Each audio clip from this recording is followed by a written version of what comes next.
नाज़रीन, पाकिस्तान के मीडिया में बहुत ज्यादा अभी गर्दिश कर रही है और वो मामला है कि अलीमा खान ने ये क्यों कह दिया कि एस्टेब्लिशमेंट हमारे साथ बैठकर बात करे।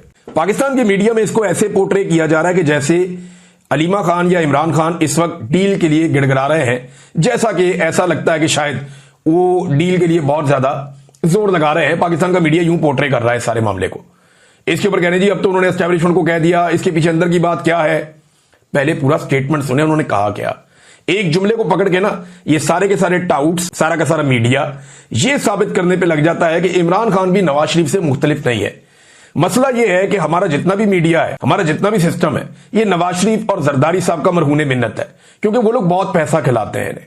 बहुत सारे इश्तिहारात देते हैं, अखबारात को इश्तिहारात देते हैं, टीवी चैनल्स को देते हैं, मीडिया मालिकान को नवाजते हैं, एंकर्स को नवाजते हैं, तो ये लोगों को बहुत नवाजते हैं। बल्कि मीडिया के अंदर जो लोग ज्यादा इनके बूट पॉलिश करते हैं उन्हें वो इक्तदार में भी ले जाते हैं। जैसा किसी को मुशीर लगा दिया, किसी को चेयरमैन पैमरा लगा दिया, किसी को जनाब वो अलहमरा में कुछ लगा दिया, किसी को पीटीवी में कुछ लगा दिया, तो ये ओहदे शोदे भी बांटते रहते हैं, वजारतों में भी ले आते हैं, सेनेटर भी बना लेते हैं।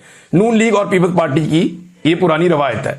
लिहाजा मीडिया जो है वो ये कोशिश करता रहता है कि इमरान खान को अगर वो नीचे नहीं ला सकते तो कम से कम अपने लीडर्स के लेवल पे ले आए, या अपने लीडर्स को अगर ऊपर उठा के लीडर नहीं बना सकते तो कम से कम इमरान खान को उनके लेवल पे लाएं कि जनाब एक जैसे ही हैं। अगर ये दोनों मुंह काला कर रहे थे डील करके तो इमरान खान इनसे मुख्तलिफ नहीं है।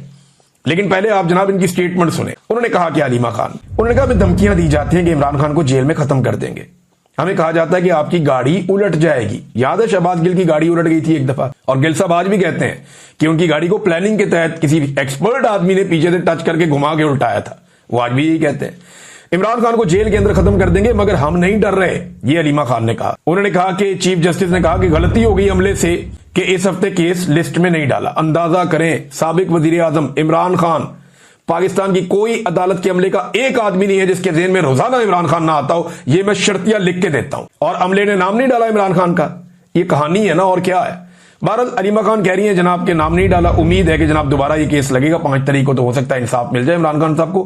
केस तो वैसे थोड़ी सी देर का ही है, वकील भी यही कहते हैं। अब एस्टेब्लिशमेंट को उन्होंने कहा कि आप बताएं हमारे भाई के साथ आपको मसला क्या है, हमारे भाई ने आपका क्या बिगाड़ा है, आप हमारे भाई के पीछे क्यों पड़े हुए हैं, उसको जेल से निकालते हुए आप क्यों डर रहे हैं। वो तो इस किस्म का इंसान नहीं जो पाकिस्तान को नुकसान पहुंचाए। इमरान खान कह चुके हैं ये सारी जिंदगी मुझे जेल में रखें, मैं यजीदियत और फिरौनियत के आगे सर नहीं झुकाऊंगा। वो मगरूर नहीं है, वो आजिज और सूफी इंसान है। बात करनी है तो हम खवातीन आपके साथ बैठ जाती हैं। जनूबी वजीरिस्तान में नाज़रीन एक ड्रोन हमला हुआ है जिसमें 22 अफराद जख्मी हो गए हैं, और इसमें एक बच्चा छोटा 7 साल का और एक और जो मर्द है, इन दोनों की जान खतरे में है और बहुत बुरी हालत है इनकी। लेकिन इस मरतबा जो खबर छापी गई है, चाहे वो पाकिस्तान के मीडिया में है, स्पेशली जो पाकिस्तान के मीडिया में है, इसको ड्रोन नहीं लिखा गया, इसको क्वाडकॉप्टर लिखा गया है।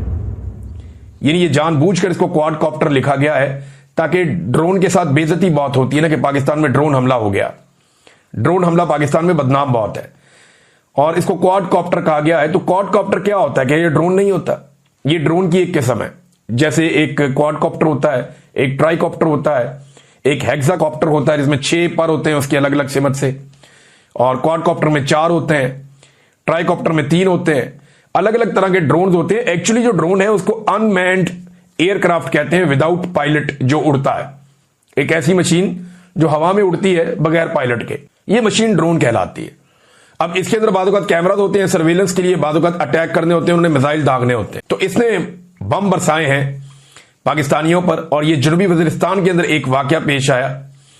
पाकिस्तान तहरीक इंसाफ के एमएनए हैं जुबैर खान वजीर, उन्होंने अस्पताल के अदाद शुमार के हवाले से बताया कि नौजवान वॉलीबॉल खेल रहे थे, यानी खेल रहे थे नौजवान मैदान में, जब उनके ऊपर ड्रोन ने गोले बरसाए। और हमले के बाद इलाके के लोग काफी खौफजदा और अपने घरों में जाकर महसूर हो गए थे। और ड्रोन हमले की शदीद मजम्मत की गई है हर जानिब से। अब मामला यह है कि वफाकी हुकूमत इसके ऊपर कोई मौक़िफ़ क्यों नहीं दे रही। पाकिस्तान में लगातार ये वाकयात हो रहे हैं, एक के बाद एक ड्रोन हमले हो रहे हैं। काटलिंग वाला वाकया आपके सामने है, शुमाली वजीरिस्तान वाला वाकया आपके सामने है, अब ये जनूबी वजीरिस्तान वाला वाकया आपके सामने है। और इन तीनों वाकयात में जो अटैक हुआ है वो सिविलियंस के ऊपर हुआ है। क्या कोई पाकिस्तान में आग भड़काना चाहता है, आग लगाना चाहता है? क्यों पाकिस्तान की सरजमीन के ऊपर ड्रोन अटैक किए जा रहे हैं और क्यों इसकी इजाजत दी जा रही है? क्या ये ड्रोन हमले पाकिस्तान की रियासत कर रही है? दो सवाल आते हैं ना। अगर तो पाकिस्तान की रियासत ये ड्रोन हमले कर रही है तो पाकिस्तान की रियासत इनको ओन करके बताए कि उसने इनमें क्या अचीव किया और क्यों ये ड्रोन हमले वो कर रहे हैं, और इसमें जो मासूम शहरियों की और बच्चों की शहादतें हो रही हैं या जख्मी हो रहे हैं, जो खवातीन की शहादतें हुई हैं, उन पे कौन जवाब देगा? पहला सवाल तो ये बनता है। लेकिन अगर ये हमले पाकिस्तानी रियासत नहीं कर रही तो फिर ये कौन कर रहा है? जैसे कि DGISPR ने क्लेम किया था शुमाली वजीरिस्तान वाले हमले पर, यानी काटलिंग वाला तो तस्लीम किया गया था कि वो पाकिस्तानी सिक्योरिटी फोर्सेस ने किया था, लेकिन उसमें मासूम शहरी शहीद हो गए थे, वो मामला वहीं दबा दिया गया। लेकिन शुमाली वजीरिस्तान वाले में DGISPR ने कहा कि हमने नहीं किया। अब ये एक और अटैक हो गया और ड्रोन हमला है, वेपन्स आ रहे हैं। ये कैसे हो सकता है कि पाकिस्तान की सरजमीन के इतना अंदर आके वॉलीबॉल खेलने वाले नौजवानों को ग्राउंड के अंदर ड्रोन्स के साथ मारा जाए? क्या पाकिस्तान के दुश्मन पाकिस्तान के अंदर ड्रोन हमला कर रहे हैं? तो फिर पाकिस्तान की फोर्सेस कहां पे हैं जिन्हें पाकिस्तानी इस काम के लिए, अब उन्हें रखा ही इस काम के लिए कि आपने हमारी हिफाजत करनी है? यानी ये तो फिर कल को ड्रोन लाहौर में आ जाएगा, रावलपिंडी में आ जाएगा, गुजरावाला में आ जाएगा। और देखें, जितनी जान कीमती है वजीरिस्तान में मेरे भाइयों की, उतनी ही जान कीमती है लाहौर में मेरे भाइयों की। हम सबकी जान एक जैसी कीमती है। अगर वजीरिस्तान में भी अटैक हो रहा है तो वो पाकिस्तान का हिस्सा है। जितना लाहौर की सिक्योरिटी की रिस्पॉन्सिबिलिटी है, कराची की सिक्योरिटी की रिस्पॉन्सिबिलिटी है सिक्योरिटी फोर्सेस की, उतनी ही जिम्मेदारी है वजीरिस्तान में रहने वाले हमारे भाइयों की जान की हिफाजत करने की भी। तो अब वहां पे ये क्वाडकॉप्टर ने आके, ड्रोन ने वहां पे अटैक किया, तो हमारा दिफाई निजाम कहां है? हमारा जो है वो इंटेलिजेंस का सिस्टम कहां है? और जो लोग ये ड्रोन कर रहे हैं उनके खिलाफ क्या कार्रवाई की गई है? इनके पीछे कौन गया ड्रोन के? किस तरीके से इस चीज को टैकल किया जाएगा? पाकिस्तान की रियासत अभी तक कुछ भी बताने में नाकाम है। ये एक अफसोसनाक वाकया है। इसकी मजीद तफसीलात भी मैं आपके साथ शेयर करूंगा। अभी एक दिन पहले ड्रोन के खिलाफ एहतजाज भी किया गया, पाकिस्तान तहरीक इंसाफ ने भी किया, वहां वजीरिस्तान में भी लोग कर रहे थे। अब जनूबी वजीरिस्तान के लोग भी डेफिनेटली इसके खिलाफ एहतजाज करेंगे, निकलेंगे, और वो भी बताएंगे कि ये किसने अटैक किया है। क्योंकि देखिए, आपको पता तो नहीं चलता ये कहां से आया। ये कहीं से भी उड़ता हुआ आता है, अटैक करता है और गायब हो जाता है। आम लोग तो इसको मार भी नहीं सकते। एक चीज हवा में है, सब लोग हर वक्त तैयार होकर तो नहीं बैठे हुए होते बंदूकें हाथ में लेकर, और ये बंदूक से ऐसे गिरता भी नहीं है क्योंकि इसकी हाइट बहुत ज्यादा ये पकड़ सकता है, ड्रोन है, और इसकी फ्लाइट, उसकी रफ्तार, कोई गाड़ी इसके पीछे जा भी नहीं सकती। तो ये तो रियासत के पास ऐसा बंदोबस्त होता है कि इनको अपनी एंटी एयरक्राफ्ट सिस्टम के जरिए से, या जो उनके पास एयर डिफेंस सिस्टम है उसके जरिए से इसको गिरा दे।